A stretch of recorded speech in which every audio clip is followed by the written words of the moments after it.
Hello everybody, welcome back. So दोस्तों, आज हम बात करेंगे पॉपुलेशन एट्रीब्यूट्स के बारे में। चैप्टर नंबर 13 का जो आज का टॉपिक है वो क्या है? Population attributes. So basically population का मतलब है क्या? सी, जब भी हम अपने नेचर में ऑब्जर्व करते हैं तो कभी ऐसा नहीं होता कि एक ही व्यक्ति एक डिफाइंड ज्योग्राफिकल एरिया में रह रहा हो। जनरली जो इंडिविजुअल्स होते हैं वो अपने ग्रुप में रहना पसंद करते हैं और ग्रुप में ही रहते हैं, राइट?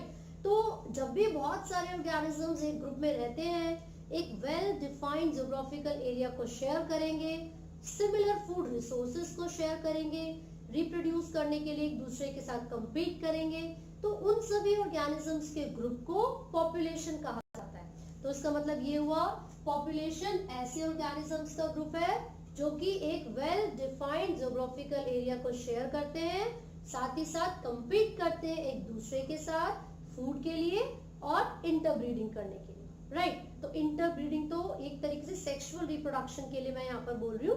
तो जो ऑर्गेनिजम्स एक साथ रह रहे हैं वो इन सभी चीजों के लिए एक दूसरे के साथ कंपटीशन करेंगे, ठीक है? अब एट्रीब्यूट से मेरा मतलब है कुछ कैरेक्टरिस्टिक्स, राइट? देखो, सबसे पहले मैं आपको एग्जांपल बताती हूँ पॉपुलेशन के।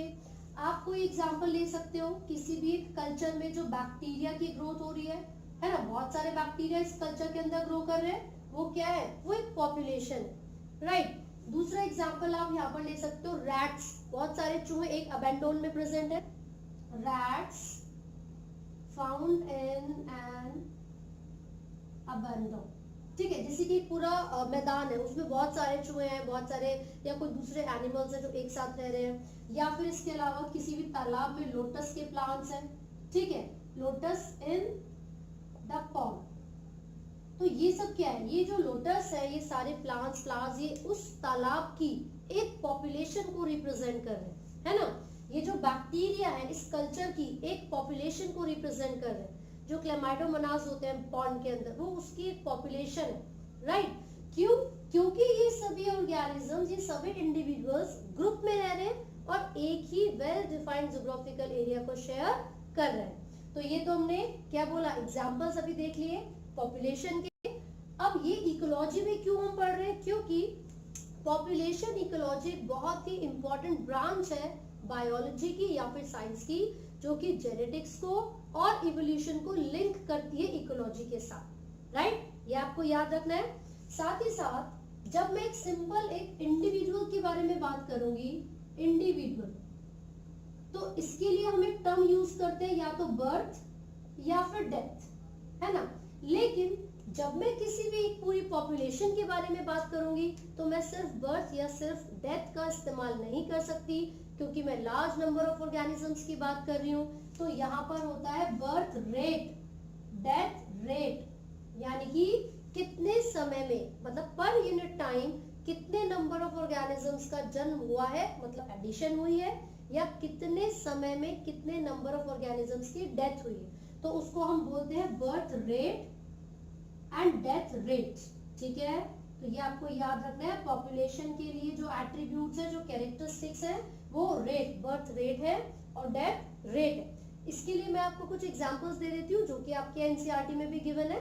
जैसे कि मैंने एक पॉपुलेशन के बारे में बात की, लोटस के बारे में, ठीक है? किसी भी तालाब में लोटस के बहुत सारे फ्लावर्स ग्रो कर रहे थे, राइट? अब उसमें से आप देखोगे कि 4 न्यू फ्लावर्स ग्रो करके आए।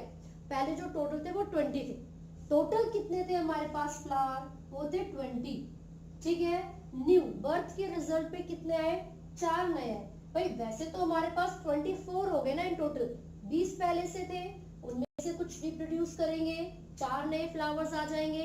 इन total we have 24 number of lotus flower. लेकिन जब भी हम इनका रेशियो निकालते हैं, यानी कि जब रेट निकालते हैं, बर्थ रेट, तो उसमें आपको जो न्यू ऑर्गेनिजम्स आए हैं डिवाइडेड बाय जो टोटल ऑर्गेनिजम्स आपके पास पहले से एग्जिस्ट कर रहे थे वो लिखना होता है।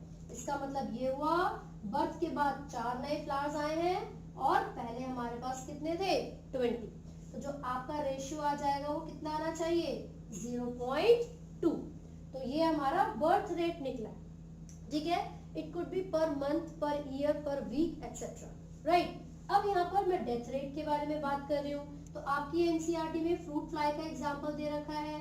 फ्रूट फ्लाई यानी कि ड्रोसोफिला मेलानोगास्टर, ड्रोसोफिला मेलानोगास्टर, ठीक है। ये जो मेलानोगास्टर मैंने लिखा है वो एक स्पीशीज है ड्रोसोफिला की, राइट। क्वेश्चन अगर मैं ये बोल रही हूँ डेथ रेट के रिस्पेक्ट में कि टोटल जो हमारे पास फ्रूट फ्लाई थी, एक हफ्ते में 4 फ्रूट फ्लाई मर गई, 40 थी टोटल और 4 उसमें से मर गई, तो डेथ रेट क्या होगा। अगेन टोटल हमारे पास 40 थी, मरी कितनी है 4 है, इसका मतलब 1/10 यानी कि 0.1, ये हमारा डेथ रेट निकला है पर वीक।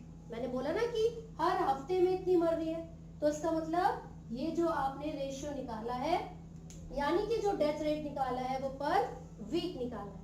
तो इसी के साथ हमें ये पता चला कि जो पॉपुलेशन की कैरेक्टरिस्टिक्स है वो किसी एक इंडिविजुअल के बारे में नहीं होती है, पूरे ग्रुप के बारे में होती है, और इसीलिए इंडिविजुअल में तो सिर्फ बर्थ या डेथ बोलते हैं, लेकिन जब पॉपुलेशन की बात करते हैं तो बर्थ रेट और डेथ रेट बोलेंगे। क्लियर हो गया।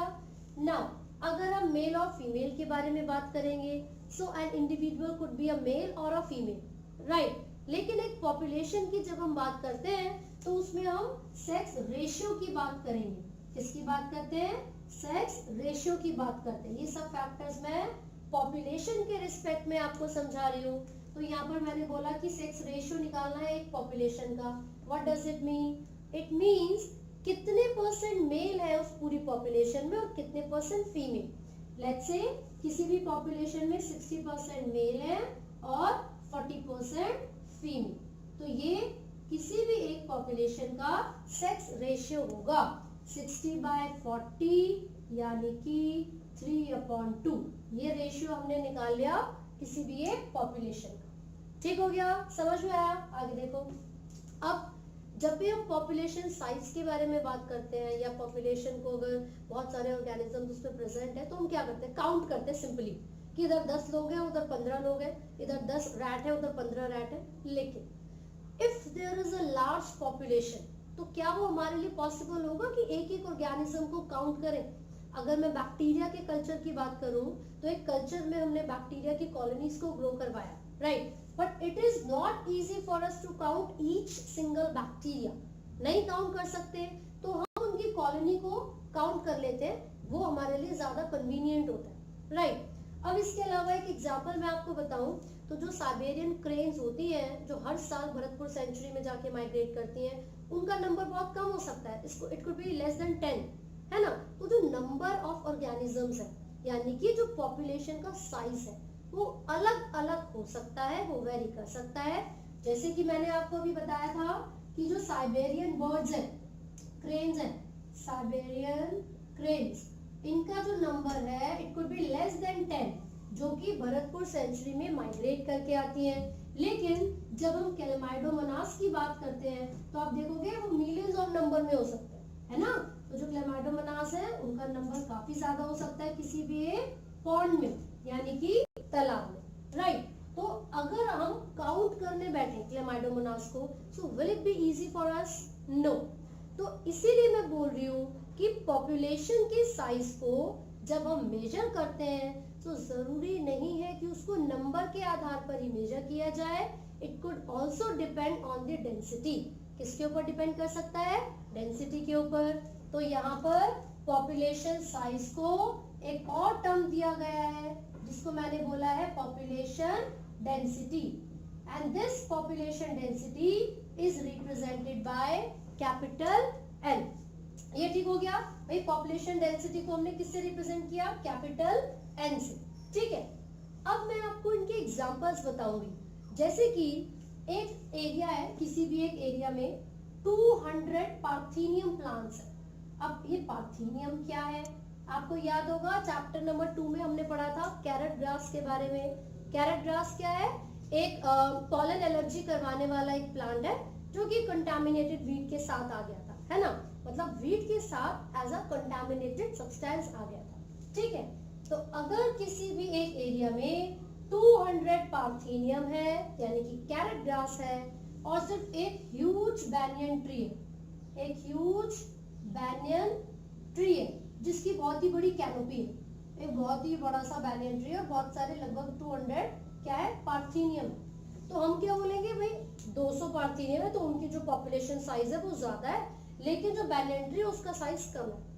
अगर आप ऐसा बोलते हो तो नंबर के बेसिस पर आपने बोल दिया, लेकिन अगर बैनियन ट्री के रोल के बारे में बात की जाए so it plays an enormous role. कैसे? बहुत सारे बर्ड्स को हार्बर करता है, बहुत सारे बर्ड्स को रहने के लिए जगह देगा, उनके जो लाइफ स्टाइल है उनको मेंटेन करने में हेल्प करेगा।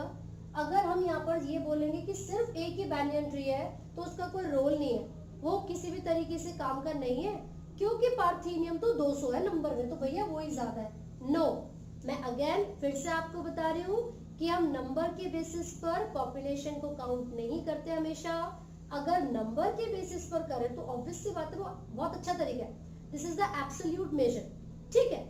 लेकिन हर जगह पॉसिबल नहीं हो पाता है किसी भी पॉपुलेशन के जो सभी ऑर्गेनिजम्स हैं एक एक इंडिविजुअल को काउंट करना, इसीलिए एक रिलेटिव मेजर हमने निकाला है पॉपुलेशन डेंसिटी के आधार पर। तो यहाँ पर ये जो बैनियन ट्री है, even if it is only one, एक ही बैनियन ट्री है, बट फिर भी इसका जो रोल होता है इस पूरे एरिया में वो बहुत ही ज्यादा इनॉर्मस होता है, राइट। तो हमने यहाँ पर ये पॉपुलेशन डेंसिटी के आधार पर बोला कि एक एरिया में बैनियन ट्री है और पार्थेनियम, नंबर के बेसिस पर पार्थेनियम ज्यादा है, लेकिन जो इकोलॉजिकल रोल प्ले कर रहा है वो उसका रोल बड़ा किसका होगा? बैनियन ट्री का, ठीक है। अब मैं कुछ आपको एग्जांपल दे रही हूँ रिलेटिव पॉपुलेशन डेंसिटी को मेजर करने के लिए, बहुत इंपॉर्टेंट है। रिलेटिव पॉपुलेशन डेंसिटी को कैसे मेजर किया जाए? एक एग्जांपल हम ले रहे हैं फिशेस के बारे में। भाई एक एक मछली को पकड़ के तो तुम गिनोगे नहीं, अच्छा यहाँ पर इतनी मछली है वहां पर, तो किस तरीके से हम ये अंदाजा लगाते हैं कि कौन सी लेक की पॉपुलेशन ज्यादा है? तो हम क्या करते हैं, फिश को ट्रैप करते हैं पर नेट, हर एक ट्रैप में मतलब नेट में लेके उसको ट्रैप किया जाता है, हर एक ट्रैप जितनी फिशेस उसके अंदर आएंगी उसी से हम अंदाजा लगाते हैं कि अच्छा इस लेक की पॉपुलेशन ज्यादा है या दूसरी लेक की ज्यादा है। तो number of fishes are not counted each, एक एक करके सिंगल सिंगल फिशेस को नहीं काउंट करते हैं, पर ट्रैप एक बार में कितनी पकड़ में आ गई हैं उन फिशेस को हम गिन लेते हैं और फिर ये अंदाजा लगाते हैं कि ठीक है इस लेक की पॉपुलेशन ज्यादा है। और दूसरा एग्जाम्पल मैं आपको बता रही हूँ कि जो टाइगर की पॉपुलेशन होती है, टाइगर सेंसस होता है, उसमें किस तरीके से काउंट किया जाता है, हमारे जो नेशनल पार्क्स हैं, जो रिजर्व्स हैं, उनमें किस तरीके से काउंट करते हैं टाइगर की पॉपुलेशन को। तो वहां पर हम जो पग मार्क्स होते हैं, उनके जो पग मार्क्स होंगे उनको काउंट करेंगे। दूसरा जो पैलेट्स होती हैं यानी कि जो उनका वेस्ट होता है ना, उनको काउंट करके हम ये पता लगाते हैं, फीकल पैलेट, मैं पूरा लिख देती हूँ, फीकल पैलेट्स, इनको काउंट करके और पग मार्क्स को काउंट करके हम टाइगर की पॉपुलेशन का अंदाजा लगाते हैं without directly watching each and every tiger. हम उनको देख नहीं रहे, डायरेक्टली काउंट नहीं कर रहे, लेकिन हम यहाँ पर अंदाजा लगा रहे हैं उनके पग मार्क्स और फीकल पैलेट के आधार पर, ठीक है। तो पॉपुलेशन डेंसिटी एक रिलेटिव मेजर है किसी भी एक एरिया की पॉपुलेशन को काउंट करने के लिए, जिसके मैंने एग्जांपल्स आपको यहाँ पर दिए हैं। सारे एग्जांपल्स आपको याद होना चाहिए, this is really very important, ये नीट में भी पूछ लेते हैं और आपसे 12th में भी पूछ लिया जाता है, ठीक है। सो आई होप आपको ये टॉपिक समझ में आया है। इन केस आपको कोई डाउट है तो आप कमेंट कर सकते हैं, and do not forget to like, share and